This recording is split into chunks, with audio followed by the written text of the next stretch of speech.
Meant that we did 6 months' work before we even considered going into the studio. You both do the vocals. Is that you're both?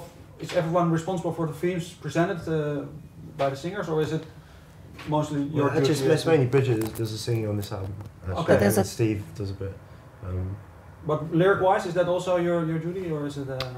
Actually, we all kind of work. So we do all work on them. Actually, I think for travelling, particularly, Nik had come up with an amazing lyrics, and then we just sit. You know, you play. There's never you're doing this. You kind of just sit down and work through it, and then say, okay, well, I like that line, but maybe tweak it and. Yeah. But you look for the match and feel of the music, because I assume music is written first, or is that?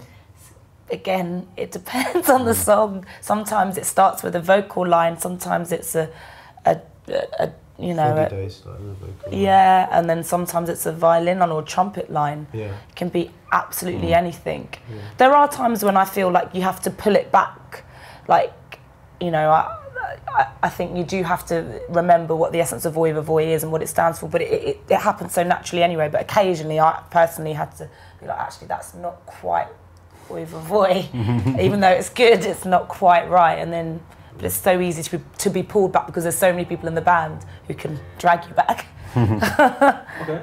Now you mentioned already this album is sort of a homecoming.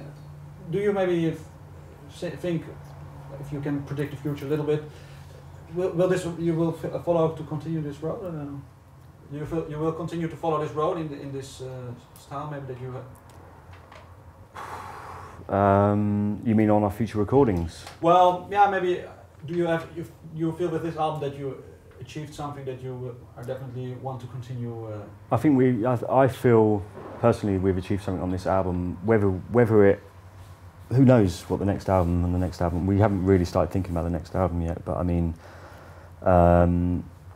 if we can keep making albums with that kind of integrity and that kind of pureness of sound, then I'd be really happy. I mean, I don't.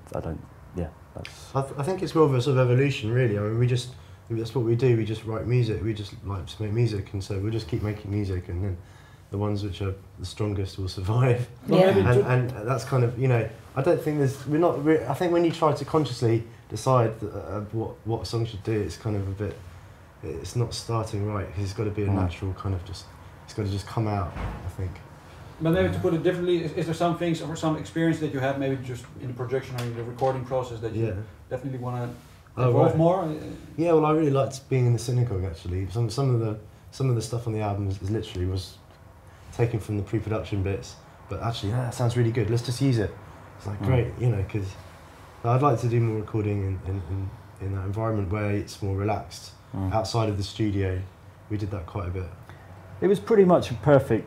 For me, it was pretty much a perfect recording session from start to finish, because the idea was that basically the band, before the producers were involved, we got the songs to 85%. Then we went into pre-production. They went to 95% with the help of the producers, not in arranging, but just as in helping us just kind of clarify what we're actually trying to do. So they added 10% there. And then the actual studio part, the recording part, was just adding the 5%. It was like everything we'd put in all the work before we actually even got into the studio, the big expensive studio. All the work was done. We've had sessions in the past where you were completely unprepared. You go into this expensive studio, you're paying £800 a day, and actually your songs are at 35%, and it's just crazy. You're never going to make up that space in that time.